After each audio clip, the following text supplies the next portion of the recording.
This video is brought to you by John Robson Guitar Tuition. If you enjoy the content, please consider supporting the channel by enrolling on a course, purchasing some guitar lessons or a t-shirt, or you can join my Patreon. Now, on with the show. Hello chaps, welcome once again to John Robson Guitar Tuition. As always, I do hope you're well.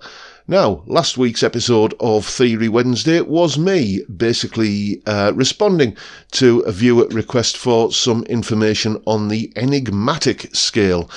And if you saw that video, you'll know what I did was basically cook up a little piece of music, a little outline sketch of what could be, a finished piece of music. And then on Sunday, in that video, I played the full piece of music as I developed it. In case you missed it, here's that a little snippet from that tune.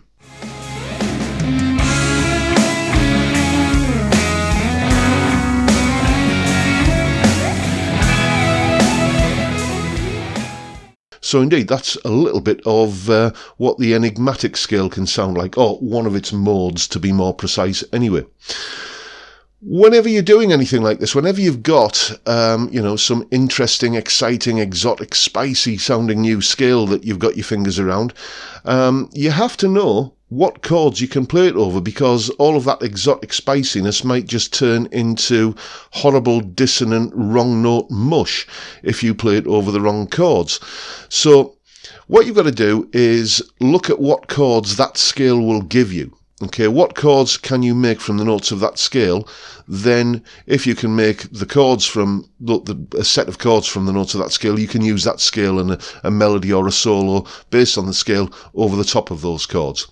And I kind of glossed over that a little bit, or rushed through it in last week's video, because I said I was going to do a full video on that aspect of it this week, and that's indeed what we're doing. So let's take a look at how exactly you generate chords from the notes of, in this case, the Enigmatic Scale, but it could be any scale. Okay, what we've got here is a set of major scale intervals: root, second, third, fourth, fifth, sixth, seventh, and octave. This is your bog standard major scale that sounds like this.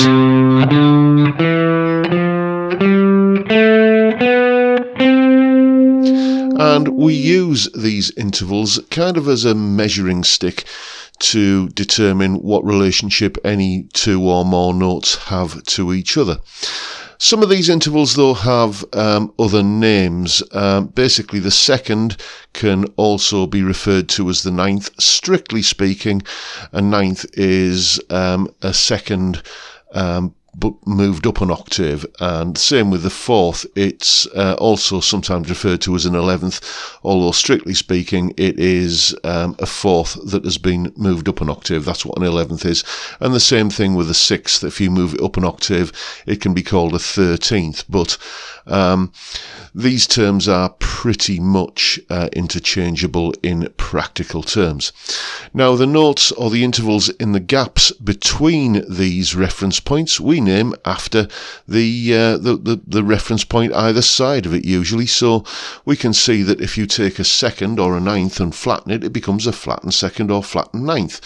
Go down one semitone from a third and you get a flat third, but that's also one semitone above a ninth, so there are occasions where that can be called a sharp ninth.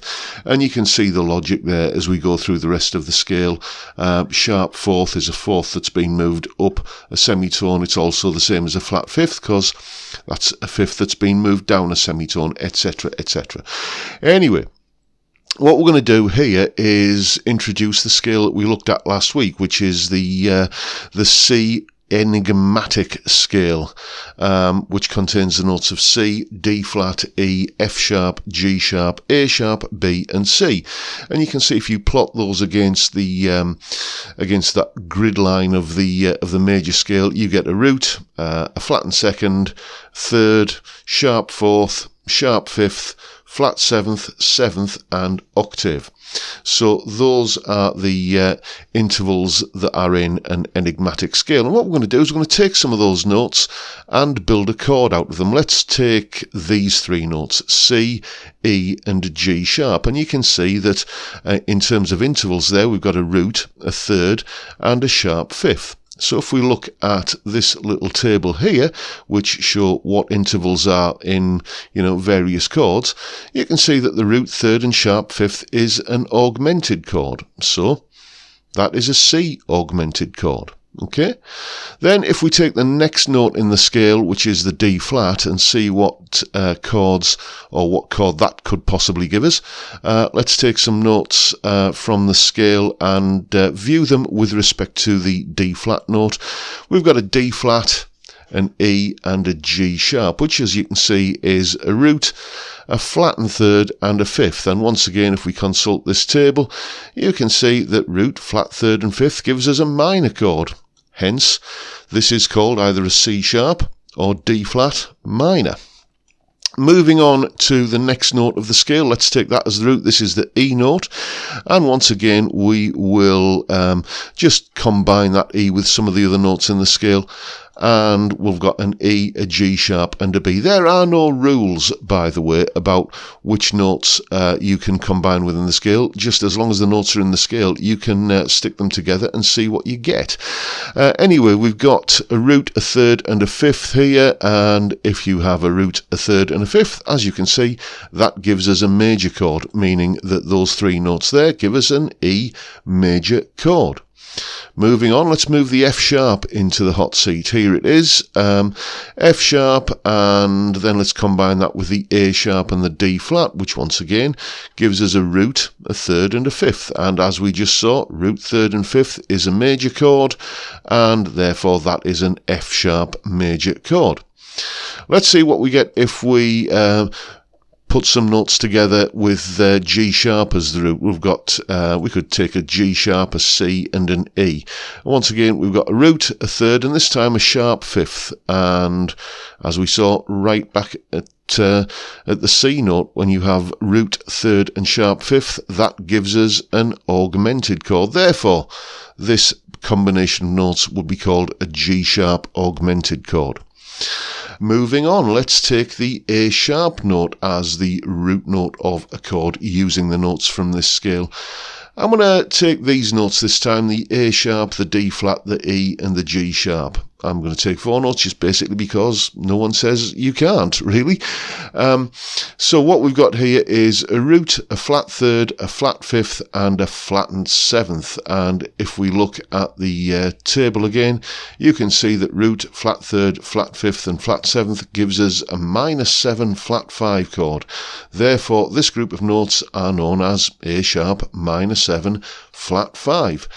And then moving on to the last note of the scale, the B, we'll see what chord we can generate using that as the root note. And I'm going to take the B note, the D flat and the F sharp. So once again, you can see I've got a root, a second and a fifth here. And root, second and fifth, if we look there over to the right hand side of the table, root, second and fifth is a sus2 chord. Therefore, this is a B suspended second or B sus2 chord.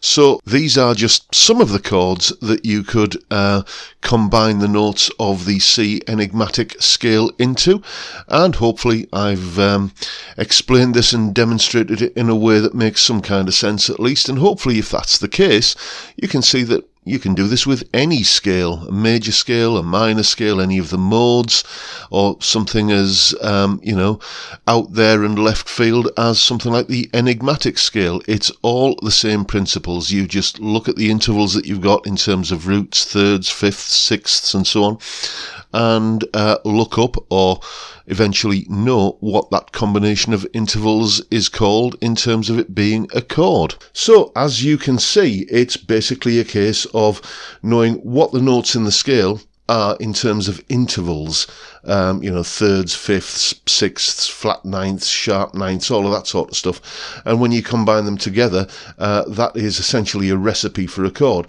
That table that you saw me referring to there in that clip is also available as a printer-friendly PDF, along with the clip itself.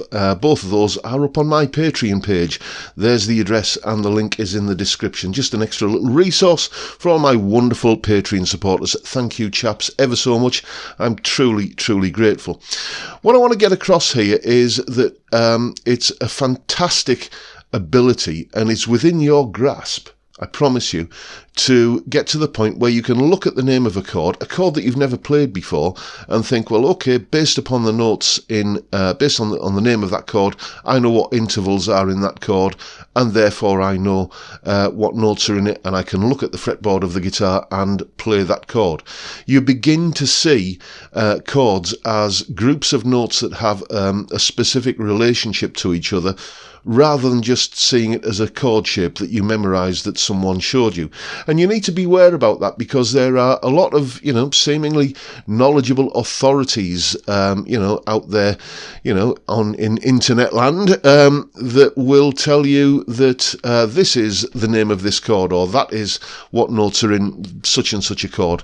And it's not unheard of for them to be wrong. It most often happens when people confuse a C9 chord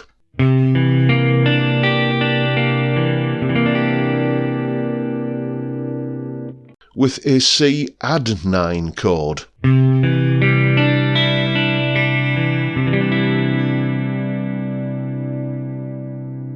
As you can hear, both of those chords sound quite different. But it's only a small difference in the name, but it's a big difference in the sound. And I see this all the time. I'll see people refer to a C add 9 chord as a C9 chord. And if you play one when you need to play the other, it's going to sound pretty horrible, it has to be said. So having this self-sufficiency of knowing exactly what notes are required for the name of the chord that's on the page, or, in the song, it's a fantastic ability to be that self-sufficient. And as I say, it just takes a little bit of practice. Why not have a go yourself? Take a look at some of the chords that were in that video earlier, and if you don't know the shapes for them, just try thinking, well, okay, I know what notes I need to play this chord.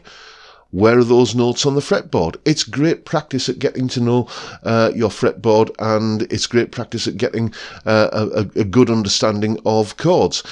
You don't have to be particularly precious about what order you play the notes in. Okay, you don't even, if you're playing with a bass player, have to worry about the root note of the chord being the lowest note in the chord. It's all about just, finding the right combination of notes that gives you, the intervals that are in the chord, basically. Anyway, that is pretty much it for today, folks. Hope you found this video useful, interesting, and maybe a little bit inspiring. And if you have, please hit the subscribe button and the notification bell if you haven't already done so. And why not give me a like while you're at it? Don't forget the live stream, 5 p.m. on a Friday UK time, where we sit and have a beer and chat about all things music and guitar related. It's a fantastic way to kick off the weekend, and I'd love to see you there if you can make it. But for now, I'll bid you all a good day and say thank you so much for watching. Thank you for your time. Look after yourselves, folks. Stay well, stay safe, and above all, stay sane. Bye for now.